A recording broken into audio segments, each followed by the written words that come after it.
صحیح بخاری حدیث نمبر 19۔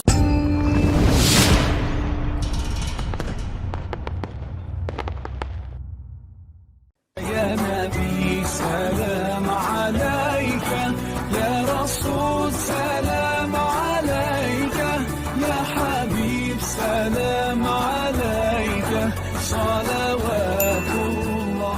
رسول اللہ صلی اللہ علیہ وسلم نے فرمایا، وہ وقت قریب ہے جب مسلمان کا سب سے عمدہ مال اس کی بکریاں ہوں گی، جن کے پیچھے وہ پہاڑوں کی چوٹیوں اور برساتی وادیوں میں اپنے دین کو بچانے کے لیے بھاگ جائے گا۔ صحیح بخاری حدیث نمبر 19۔